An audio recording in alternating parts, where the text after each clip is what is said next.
Billy, how you doing?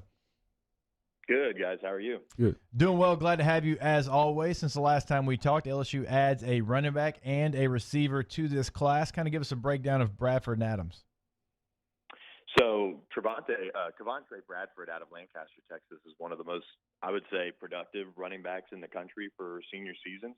He averaged over 9 yards a carry as a senior, playing at one of the highest levels of competition in Texas high school football. He caught the ball well, averaged 20 yards a catch coming out of the backfield there for Lancaster, and totaled 1,500 yards on the ground and 23 touchdowns. So, a really productive running back that kind of, I think, slipped through, I think, with some schools as they kind of went through their running back recruiting.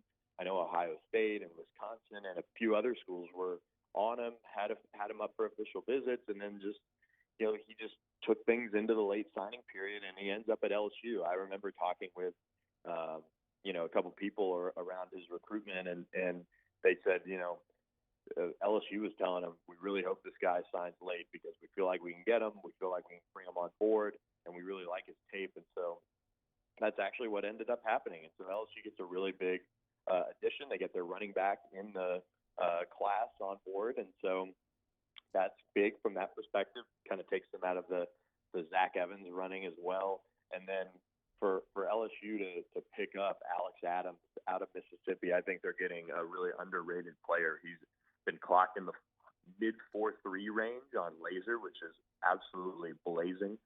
He's fairly productive in Mississippi. He's long, it's 6'2", about 190. So he had some great concerns, but LSU's checked those out, and he's going to sign with LSU in February. When you look at everyone who was on campus this weekend, of course, it was official visit weekend, or it was at least a weekend where you had a ton of guys on campus. Obviously, everybody wants to talk about Birch. They want to talk about the big guy from South Carolina. What's the latest you're hearing there? Yeah, Jordan Birch is the big one, and I think LSU will go in-home with Ed Ogeron later this week and make their final push before he's expected to go to South Carolina for his official visit, which is really just right down the road for him. But a lot of people feel like LSU might have made up some ground here. I mean, you don't come all the way from South Carolina down to Baton Rouge on your own dime after you've already officially visited if you weren't serious with your interest level. And so I think LSU's in it. I put a pick in for LSU in the early signing period when he was set to announce, and in part that was because of his want to play for a program that plays for national championships, that plays for SEC or conference championships. And that's why I really felt like he was going to end up at Clemson, Georgia, or LSU. But I had heard a lot of buzz leading up to it that LSU was really close with Birch the first time around. And so I thought, look, what the heck? I'll go ahead and throw a pick in there and see how it plays out. And look, this recruitment has been pretty wild, and information is tough to come by. They don't do interviews outside of when he committed on ESPN to South Carolina, but seems like there's some momentum for LSU here. Is it going to be a full court press to get him? Is he like the last guy? Is that the guy that LSU wants to close out this class, and they'll do whatever it takes as far as they'll put all their attention with him? Yeah, I would think so. Him and McKinley Jackson, who Ed Ogeron is in home tonight with in Mississippi, who also officially visited this past weekend. I think LSU has to make up some ground with McKinley. He's somebody that has taken an unofficial visit to Alabama earlier this month and then heads to Texas A&M this weekend. And he's a one-time LSU commit. You never really know if he could jump back on board. But right now, the feeling I get is that they just have a little bit too much work to do with him. All right, so when you look at the numbers of this class and you start to add it up, and you mentioned a couple of different guys there, obviously you're getting towards that limit. You're getting towards that 25. We've heard maybe Cameron Jackson from Haynesville could be a gray shirt candidate. What's the latest you're kind of hearing at the bottom of this class? Yeah, I think Cameron is somebody that he's told us he's going to end up not signing. He's going to end up kind of working on his grades and handling those type of things to make sure he can qualify and be at LSU. So LSU doesn't really want to take the risk of him not signing and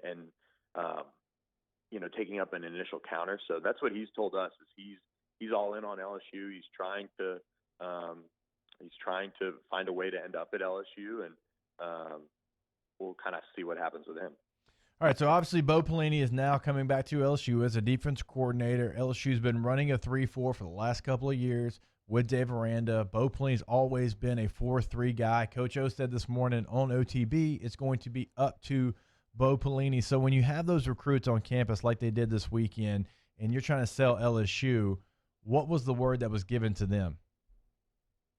Yeah, I think that 4-3 is kind of what you're starting to see, but really a multiple type of defense. I mean, that's kind of what Ed Orgeron seemed to allude to this morning on OTB with the guys. And look, I think Bo is going to bring an aggressive style to LSU, and I think that's what LSU has been selling these guys on, and showing them what they've done on the back half of the year, and putting that together and showing that aggressive style. That's what I think they've been sharing the most with these guys. Catching up with Billy Embody of 247 Sports here on Hanging with Hester. Billy, earlier in the show, we had a conversation about the middle linebacking position. And obviously, you lose two guys early to the NFL draft. You have two guys on the roster. Starks would be the third guy there.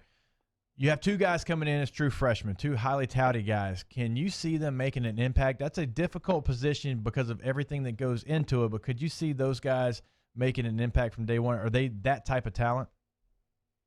I think it depends on the defense and how easy it is to pick up. I mean, it seems like with Dave Aranda's defense, it took a minute for guys to pick it up and not maybe come in as true freshmen and start and contribute right away. So I think it just depends on the defense, which we don't really know, and they're not going to have spring ball to work with Bo Pelini, so they'll have to really pick it up over the summer. So that I err on Micah Baskerville and Damone Clark kind of being the two guys in the middle.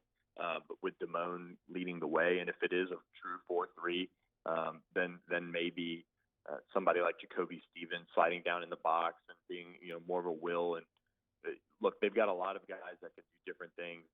It'll be interesting to see kind of how it all works out, though. All right, last one for you, Billy. We were talking earlier as well about maybe the guys that play on that outside linebacking depth chart as far as the 3-4 defense, but now if you move to a 4-3, can you see that position transitioning? You look at, a Ray Thornton type. Would he be a guy that could play a 4-3 defensive end, in your opinion? Yeah, I think so. I could also see him maybe with his speed being as just kind of an outside linebacker and maybe kind of being closer to the line of scrimmage. But he's somebody that has played a lot for LSU, but hasn't really broken through on the defensive front. I know he was on the field when Bama fumbled, when Tua fumbled on the opening drive, but he's just been more of a situational guy. So I think, look, with the change in defense, you're just going to see it completely wide open for a lot of spots, especially with how much attrition they had on the defensive side of the ball. But it'll be kind of more experimenting, I think, and we'll just kind of have to see. All right, he is Billy Embody, does a very good job here for us on Hanging with Hester. Of course, he does it every day for 247 Sports. Billy, appreciate your time as always. Anytime, guys. Thanks for having me. All right.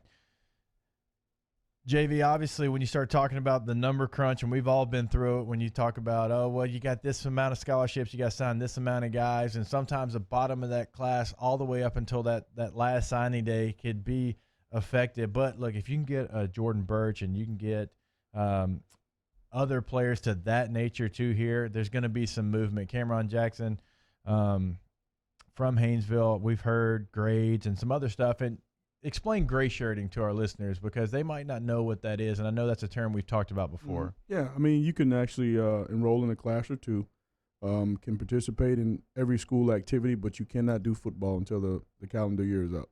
So you can get it kind of ahead in the classroom, but you're not allowed to, if you lift weights on your own. You can't go to football ops. You have to go to the weight room and get those things done. So, that's an option. Sometimes, kids got to swallow their pride, man, and it's a tough deal, but it can be done. Harry Coleman, gray-shirted. Trenton Holiday, gray-shirted. Justin Vincent. That's why you gray-shirted. When I first got here, I broke a bone in my foot my second day here, and that was a possibility for me. Coach Saban said, hey, if you can't play through this, we can always gray shirt you and you can come back. And he was a big fan of it. It's something that he did, but I was like, man, I ain't trying to be here extra time. Yeah. So it can be difficult because you can see the guys that you signed with, and they're out there practicing. And obviously, there's some mental side of it, but you did it, and almost every guy that I know that has done it has thrived after they did it. I think Jeremy Hill did it as well. I think you did. I think you're right. So, I mean, there's a lot of opportunity there. Obviously, like I said, that was one of the things you kind of swallow your pride and to get it done, but it can be done. I don't see it being used as much as it was back in the day, but it's still out there, and it's one of those things that coaches can use at their advantage if need be.